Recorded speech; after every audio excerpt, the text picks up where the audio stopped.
السلام علیکم ورحمۃ اللہ وبرکاتہ۔ دوستان عزیز، آپ کا میزبان عمران احمد چیمہ آپ کی خدمت میں حاضر ہے۔ دوستان عزیز، سلسلہ سیرت النبی صلی اللہ علیہ وآلہ وسلم میں ہم اپنے آج کے موضوع کا آغاز کرتے ہیں۔ بسم اللہ الرحمن الرحیم۔ امام محمد بن یوسف الصالحی سبل الہدا میں امام احمد اور شیخین کے حوالے سے یہ روایت یوں نقل کرتے ہیں۔ اکرمہ کہتے ہیں کہ رسول اللہ صلی اللہ علیہ وآلہ وسلم نے فرمایا، میرے پاس جبرائیل آئے اور کہا، آپ کا رب کریم آپ کو سلام فرماتا ہے، اور یہ پہاڑوں کا فرشتہ ہے جسے اللہ تعالیٰ نے بھیجا ہے اور اسے حکم دیا ہے کہ آپ کے ارشاد کے بغیر کوئی کام نہ کرے۔ پہاڑوں کے فرشتے نے آگے بڑھ کر سلام عرض کیا اور کہا، اگر آپ فرمائیں تو میں پہاڑوں کو ان پر اوندھا گرا دوں، اگر آپ چاہیں تو میں انہیں زمین میں غرق کر دوں۔ رحمت مجسم صلی اللہ علیہ وآلہ وسلم نے فرمایا، اے پہاڑوں کے فرشتے، میں صبر کروں گا، شاید ان کی اولاد میں سے کچھ ایسے لوگ پیدا ہوں جو لا الہ الا اللہ پر ایمان لائیں۔ حضور صلی اللہ علیہ وآلہ وسلم کی اس رحمت اور شفقت کو دیکھ کر پہاڑوں کا فرشتہ یہ کہہ اٹھا، جس طرح آپ کے رب نے آپ کا نام رکھا ہے، بے شک آپ رؤوف الرحیم ہیں۔ طائف سے واپسی۔ سفر طائف میں محبوب رب العالمین صلی اللہ علیہ وآلہ وسلم کو جن روح فرسا اور جاں گداز حالات کا سامنا کرنا پڑا، اگر کسی اور شخص کو ان کا سامنا کرنا پڑتا تو وہ ہمت ہار بیٹھتا اور مایوس ہو کر خلوت گزینی اختیار کر لیتا، لیکن حضور کے کشادہ سینے میں جو قلب منیر دھڑک رہا تھا، اس میں تو اپنے خالق کی محبت اور اس کی مخلوق کی خیر خواہی اور ہمدردی کے جذبات موجزن تھے۔ اس کے سامنے قیامت کی حشر سامانیوں کی بھی کوئی حقیقت نہیں تھی۔ اس حادثہ فاجعہ کے بعد دل درد مند کی جو التجا لبوں پر آئی، اس کے لیے در اجابت کھل گیا۔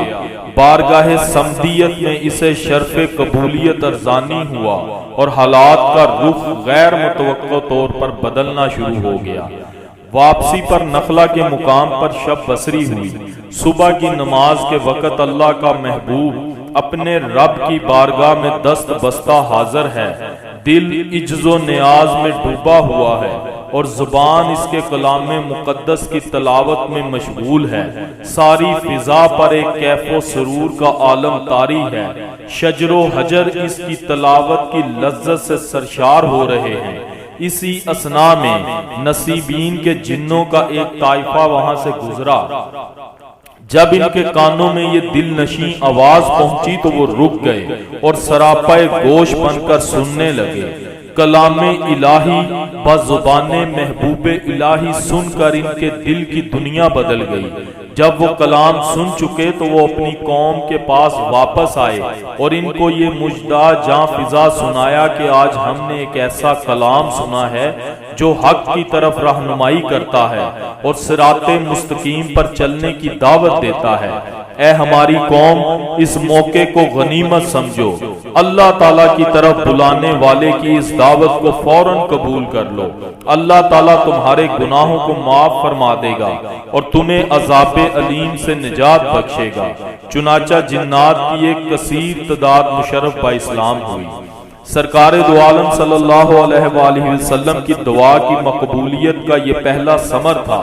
اللہ تعالیٰ نے اس واقعے کو اپنی کتاب مقدس میں یوں بیان فرمایا، سورہ الاحقاف آیت نمبر 29 تا 31، اور جس وقت ہم نے متوجہ کیا آپ کی طرف جنات کی ایک جماعت کو کہ وہ قرآن سنیں، تو جب وہ آپ کی خدمت میں پہنچے تو بولے، خاموش ہو کر سنو۔ پھر جب تلاوت ہو چکی تو لوٹے اپنی قوم کی طرف ڈر سناتے ہوئے۔ انہوں نے کہا، اے ہماری قوم، ہم نے آج ایک کتاب سنی جو اتاری گئی موسیٰ علیہ السلام کے بعد، تصدیق کرنے والی ہے پہلی کتابوں کی، رہنمائی کرتی ہے حق کی طرف اور راہ راست کی طرف۔ اے ہماری قوم، قبول کر لو اللہ کی طرف بلانے والے کی دعوت کو اور اس پر ایمان لاؤ، بخش دے گا تمہارے لیے تمہارے گناہوں کو اور بچا لے گا تمہیں دردناک عذاب سے۔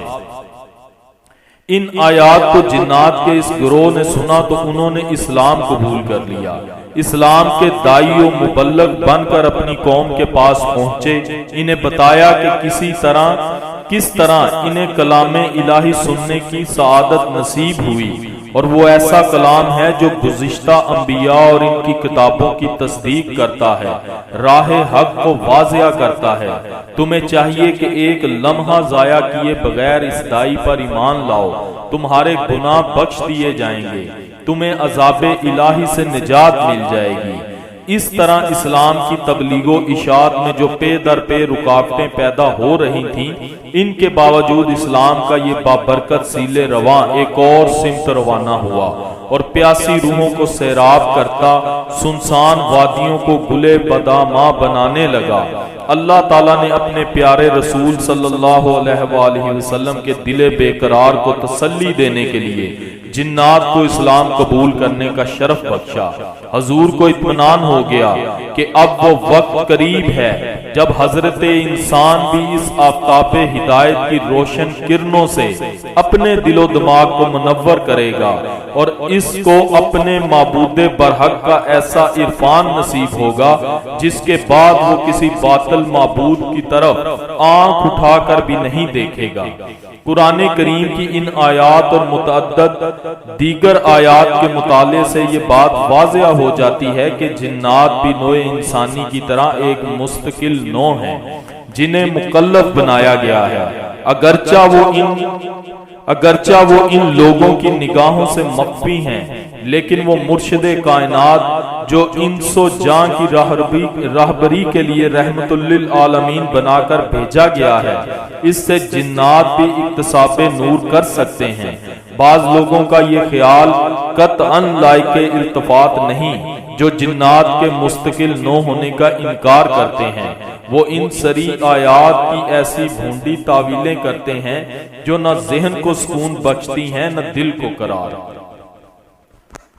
دوستان عزیز، یہ تھا آج کا موضوع کو یہیں سے کل آگے بڑھائیں گے۔ ویڈیو کو اپنے دوستوں کے ساتھ زیادہ سے زیادہ شیئر کیا کریں، لائک کیا کریں اور کمنٹ میں اپنی رائے ضرور دیا کریں، اور جو دوست چینل پہ نئے ہیں ان سے گزارش ہے کہ چینل کو سبسکرائب کریں تاکہ ہماری ہر ویڈیو آپ کو سب سے پہلے موصول ہوتی رہے۔ اسی کے ساتھ اپنے میزبان عمران احمد چیمہ کو کل تک کے لیے اجازت دیجیے گا۔ اپنا بہت سارا خیال رکھیے گا، دعاؤں میں یاد رکھیے گا۔ اللہ حافظ و ناصر۔